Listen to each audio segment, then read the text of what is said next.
Hamas checkpoint.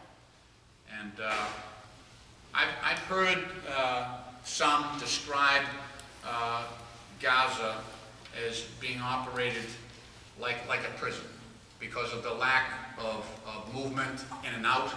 I know, I think it was Prime Minister Erdogan from Turkey described it as an open-air prison.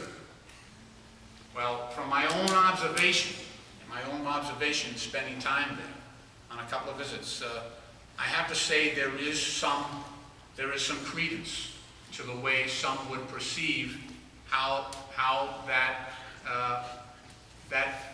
assessment might be reached. There is very limited movement, very, very restricted, even for a member of Congress. Myself, it's not unusual for me to be detained for an hour and a half or 2 hours trying to get into Gaza or out of Gaza. And the situation inside Gaza is very, very, very bad. It is deplorable. And the conditions are very, very difficult under which the average Gazan is living. I understand that the overall policy, the intent of the blockade, is to drive a wedge between the people of Gaza, the citizens of Gaza, and Hamas, the terrorist organization. However, I have to say that meeting with the people, talking to them about their situation, it is more seen, the misery there is being more perceived as something that's being put upon them by the Israelis who have power, as opposed to the result of Hamas. People aren't blaming Hamas, as incompetent as they may be. They conveniently have the excuse of saying, we can't help you because of this blockade.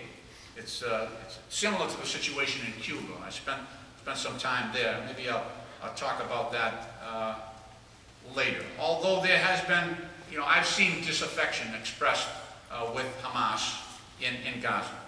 I've heard people say and criticize Hamas openly in Gaza to say, what has the rocket attacks on innocent people got us, other than harming innocent people and bringing misery to Gaza.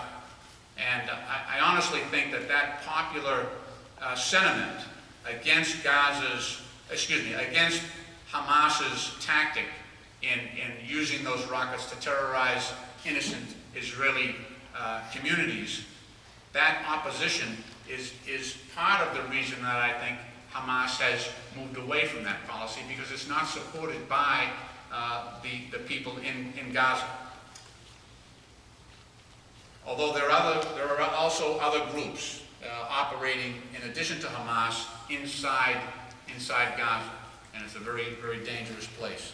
I see a lot of black flags, Islamic Jihad, and there are two other splinter groups that I've been advised would present a serious threat to my own situation if I were to come into contact with them.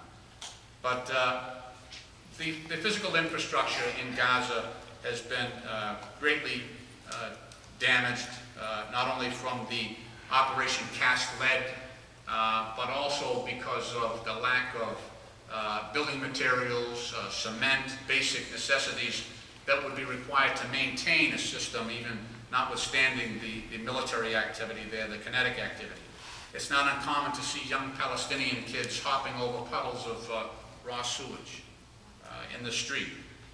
And I'm amazed at the number of very young people in Gaza. They tell me that 60% of the population there is under the age of 14, which makes me very, very concerned about the attitudes and approaches of the next generation of children coming out of Gaza.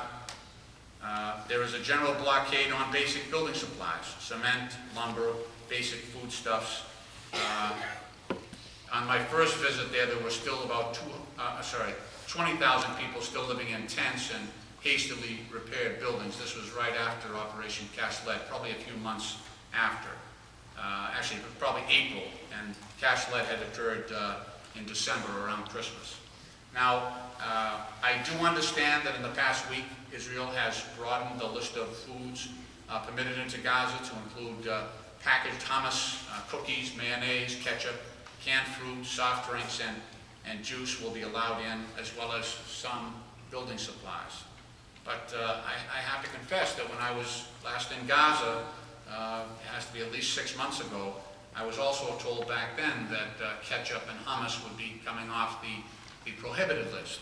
And one has to ask themselves, look, I think it's a step in the right direction to take those foodstuffs off the banned list, but having been there and seen the conditions that people are living in, I also have to question why those items might be banned in the first place. Hummus, cookies, mayonnaise, ketchup, soft drinks. I commend the change in policy, and I think it's a step in the right direction. And even small steps in this region should be commended. But I don't in any way say that this will be enough to bring us to where we need to be. For Palestinians, males between the age of 18 and 35 in Gaza, the unemployment rate is almost 60%. And the most common activity I see there is young men and men collecting rubble, concrete, where they bring it to a recycling plant. We need to get back to creating the semblance of a viable society in Gaza. Instead of what I think is happening there is we're maintaining the conditions for recruiting radical extremists. We have to break that cycle. We have to break that cycle. It would also help, I think, if we rebuilt the American school in Gaza. Right now, there's one ideology in Gaza. Well, two, if you count the work that the UN is doing. But the one dominant ideology is Hamas. The American school, which teaches Western values and was highly sought after by prominent Palestinian families, gave an opportunity for the population to, especially the leading members of the population and families, to understand what America offered. And that thirst, I think, for knowledge and democracy is still there. I had a chance to meet with a group of young women, probably, I don't know, aged 13 to 17, who were building a small park there. The Catholic Relief Association is in there building a park just for women, just to give them a place to get away. And I asked, we sat around, and I asked these young women, I said, what are your dreams? What are your dreams? And they said, our dreams to come to America. Our dreams are to come to America. Kids 14 to 17-year-olds, they were more into, blue jeans and popular culture, and I think just freedom. There's also been a shortage of currency in Gaza, so that the Palestinian Monetary Authority has had a difficult time supporting even the limited trade that is conducted through the tunnels along